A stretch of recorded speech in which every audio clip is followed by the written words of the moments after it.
그 GPT 보니까 그 10년 전에 받은 거는 재산 나눌 때 고려 안 한다고 그러더라고요. 저는 13년 전에 받았으니까 이거는 GPT가 그렇게 얘기하는데 그렇지 않나요? 그렇지 않습니다. GPT가 좀 착오를 일으키는 경우들이 좀 있고요.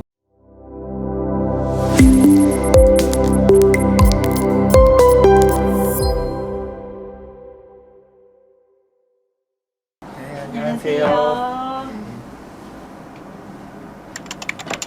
김도훈 변호사입니다. 감사합니다.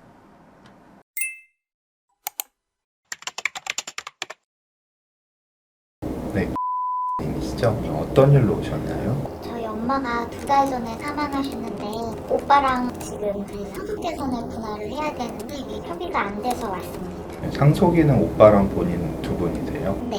재산은 어떤 것들이 있죠? 재산은 지금 엄마한테 남은 건 보증금 7억 정도랑 현금 3억 정도 있어요. 그러면 다 합쳐서 한 10억 정도 재산이 있을 거고. 네. 오빠랑 본인이 어머니로부터 예전에 재산 받으신 게 있으신가요? 오빠랑 저랑 오피스텔 한 채씩 받았는데요. 저는 엄청 옛날에 받았어요. 한 13년 전에 받았어요. 그거 아직도 가지고 계시고요. 네, 저는 갖고 있고 오빠는 저보다 한 몇 년 전, 아마 10년 안 됐을 거예요. 근데 오빠는 팔았을 거예요. 오빠는 얼마에 파셨는지 뭐 대충이라도 아시나요? 그때 저한테 얘기하기로는 4억에 팔았다고 말을 했거든요. 그럼 본인이 지금 받으신 거는 가액이 어느 정도예요? 저 얼마 전에 확인해보니까 6억 정도 되더라고요. 그 본인이 받으신 거는 아직 가지고 있고 그게 6억 정도고 오빠가 받은 거는 중간에 팔았는데 한 4억 정도에 팔았다는 거예요. 네, 그거 외에 또 어머니로부터 받으신 건 없으시고요. 네, 전혀 없어요. 오빠분은 뭐 재산 분할할 때 어떻게 나눠야 된다고 얘기를 하세요? 오빠는 반반으로 해야 된다라고 하는데 오빠가 지금 한국에 없고 미국에 살고 있는데 제가 엄마 다 모시고 살았거든요. 좀 더 받으셔야 된다는 입장이시죠? 네, 그리고 그 GPT 보니까 그 10년 전에 받은 거는 재산 나눌 때 고려 안 한다고 그러더라고요. 저는 13년 전에 받았으니까 이거는 GPT가 그렇게 얘기하는데 그렇지 않나요? 그렇지 않습니다. GPT가 좀 착오를 일으키는 경우들이 좀 있고요. 이 10년 이내에 받은 것들은 상속재산 분할할 때 고려가 안 되는 거 아니냐고 말씀들을 많이 하시는데요. 이거는 좀 착오가 있으신 거예요. 세금 신고 때문인데요. 세금 신고를 하실 때는 10년 이내 받으신 재산만 신고 대상이 돼요. 그래서 13년 전에 지금 받으신 오피스텔은 상속세 신고할 때는 안 넣으셔도 됩니다. 그래서 상속세 부과 대상에서 빠지는 거예요. 근데 상속재산을 나눌 때는 10년 기간 제한 없이 아주 예전에 받은 거 20년 전에 30년 전에 받은 것도 상속인이 받은 거면은 다 상속재산 분할할 때 고려가 됩니다. 그래서 지금 본인이 13년 전에 받으신 것도 이번에 어머님 남은 재산 나누실 때는 미리 상속분을 받으신 게 돼서 그만큼은 빼고 받으셔야 돼요. 그러면 오빠는요? 그 GPT가 얘기하기로는 지금 시가로 특별 수익 그거를 계산한다고 했는데 오빠는 4억에 팔았는데 오빠분은 팔았지만 지금 시가는 뭐 더 오른 거 아니냐, 오른 걸로 계산해야 되지 않냐라고 말씀들 많이 하시는데요. 그건 예전 판례가 그렇게 얘기를 했던 건데요. 한 3, 4년 전에 대법원에서 판결이 나면서요. 중간에 생전 증여를 받은 재산을 팔았으면은 판 금액에 어머님 돌아가실 시점까지의 물가상승률을 곱한 금액이 그 사람의 특별수익이다라는 판례가 나왔습니다. 그래서 이건 대법원이 확고하게 판결을 내린 거여서요. 오빠분은 그 4억의 판 금액에 어머님 돌아가신 그 시점까지 몇 년간의 물가상승률을 곱한 금액이 오빠분의 특별수익이 되고요. 좀 안타깝지만 그 상담자분은 계속 가지고 있기 때문에 지금 시세로 특별수익이 계산이 됩니다. 그래서 상담자분은 지금 시세가 오피스텔이 6억 정도라면은 6억 정도를 받으신 게 되는 거고 오빠분은 4억의 물가상승률만 곱하니까 금액이 4억 몇천만 원 되겠죠.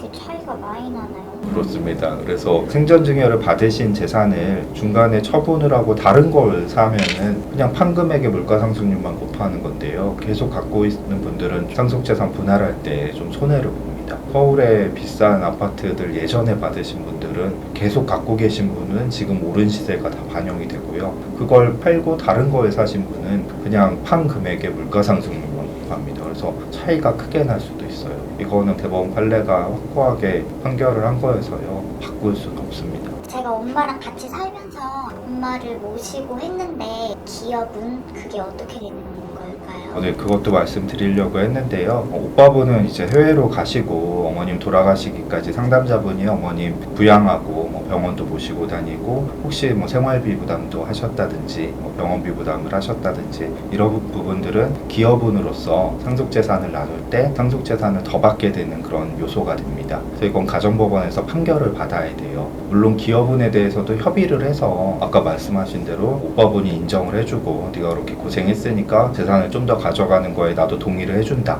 그러면은 협의로도 기여분이 인정될 수도 있는데요. 오빠분과 생각이 다를 수 있잖아요. 협의가 안 되면은 결국에는 가정법원에서 기여분이 어느 정도 인정될지 판단을 받으셔야 돼요. 그때는 두 가지로 이제 판단을 하는데요. 상속재산을 형성하고 유지하고 증가하는데 기여를 하신 부분이 있는지, 그리고 현금성 재산도 한 3억 정도 있다고 하셨으니까 그 재산 중에 혹시 생활비를 부담해서 어머님이 돈을 안 쓰게 해서 이 돈이 이렇게 남을 수 있던 거는 나의 기여가 있었던 거다, 이렇게 말씀하실 부분이 있는지 이런 걸 한번 검토를 해보는 거고요. 아니면은 특별한 부양이라고 하는데요. 특별한 부양은 다른 상속인은 하지 않은 나만한 부양입니다. 오빠분은 해외에 거주하시면서 어머님 생활비나 병원비나 지원하지 않고 본인이 다 부담을 하시면서 어머님을 케어를 했으면은 특별한 부양으로서 기여분이 인정될 수 있는 요소가 되고요. 그래서 그런 부분 고려하셔가지고 협의를 잘 해보시고, 오빠분이 본인이 생각한 것보다 기여분을 인정해주지 않는다고 하면 결국엔 가정법원 심판을 통해서 분할을 하셔야 됩니다. 제가 알아봤을 때 그 GPT에서는 6개월 이내에 무조건 합의해야 된다고 그렇게 하는데, 만약에 협의가 안 되면은 어떻게 해야 될까요?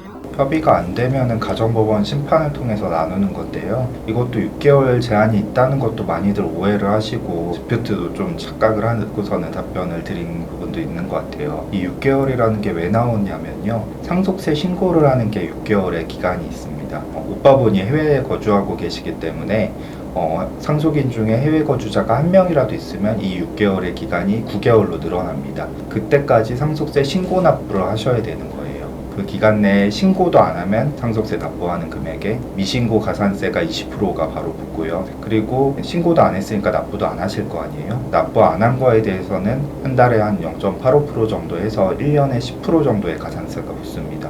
그래서 6개월 이내에 합의해야 된다라는 건 사실은 합의를 해야 된다는 게 아니라 상속세를 신고 납부해야 된다라는 겁니다. 이게 안 한다고 해서 법적인 제재가 있는 게 아니라 가산세만 부담을 하는 거고요. 상속세와 취득세를 기간 내에 납부를 하시면은 상속재산 분할협의는 언제 돼도 상관이 없는 거예요. 10년, 20년 지나서 분할협의가 되더라도 상관이 없습니다. 가산세 같은 것도 없고요. 그러니까 등기를 몇 개월 이내에 해야 된다, 이런 건 없습니다. 상속재산 분할 심판이 제기되면은 소송이 길어지면은 1년, 2년도 가고 그럽니다. 그러면 나중에 판결 나고 대법원까지 가면 3, 4년 걸리는 거죠. 나중에 대법원까지 가서 판결 난 다음에 그 판결 난 대로 등기를 하시면 되는 거예요. 그러니까 세금 신고만 6개월, 해외 거주자 있으면 9개월 이내에 신고 납부를 다 하신다면 분할 등기는 언제 하셔도 상관이 없다는 겁니다. 지금 오빠랑 저랑 협의가 전혀 안 되고 있는데, 만약에 협의가 된다고 하면은 어떻게 해야 되는지도 궁금하고, 계속 안 되면 어떻게 해야 되는지도 궁금해서요. 말씀드린 대로 협의가 안 되면은 소송으로 가셔서 하는 거고요. 소송 제기하면 보통은 변호인 선임을 해서 그 소송에서 변호인들끼리 각자의 특별 수익과 기여분 주장을 해가지고 공방을 하고 판결을 받는 겁니다. 근데 협의가 되시면요, 분할합의서를 통해서 재산 분할을 하시는 거예요. 그 분할합의서에는 상속재산인 임대차 보증금 7억과 현금 3억을 어떻게 나눌지에 대해서 협의 내용이 들어가고요. 임대차 보증금을 몇 대 몇으로 나눌지, 현금을 몇 대 몇으로 나눌지 분할합의서를 쓰시고, 그 분할합의서에 인감 같은 걸 첨부하고, 그리고 현금 3억 정도 있는 거는 금융계좌에 있으실 테니까요. 금융기관이 요구하는 서류가 있습니다. 그 서류에 각자 이제 날인을 하시고 재산을 그 분할합의서에 기재된 비율대로 찾으시면 되는 겁니다.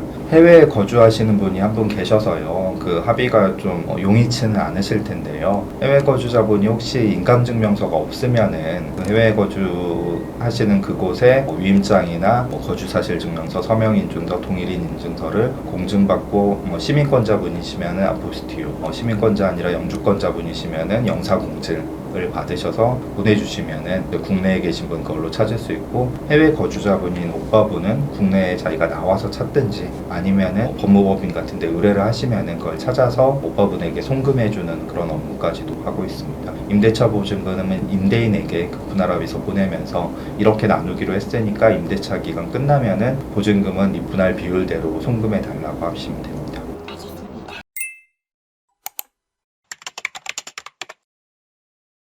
이번 시간에는 상속재산 분할과 관련돼서 해외에 거주하시는 상속인분과 협의가 잘 되지 않는 분이 오셔서 상담을 하셨고요. 요즘 챗GPT를 이용하셔서 좀 많이 알아보고 오시는데요. 이렇게 챗GPT가 다른 내용이랑 혼돈해서 답변을 해주는 경우들이 많이 있는 것 같습니다. 그런 부분에 대한 정확한 정보를 전달을 해드렸고요. 애석하게도 이분은 이제 본인이 받은 재산을 처분하지 않고 지금까지 갖고 있었기 때문에 오빠분보다는 특별수익에서 좀 불리한 부분이 있었습니다. 하지만 어머니를 모신 부분에 대한 기여분이 인정돼서 상속재산 분할에서는 그 부분도 좀 감안이 돼서 분할이 될 테니까요. 특별수익에선 좀 손해가 있으시지만 기여분이 인정될 수 있다고 설명을 드릴 수 있을 것 같습니다. 이런 유사한 상황에 계신 분들도 많으실 것 같은데요. 혹시 구체적인 상담이 필요하신 분은 영상 댓글에 있는 링크를 통해서 상담 예약을 해주시면 구체적으로 자세히 상담을 드리도록 하겠습니다.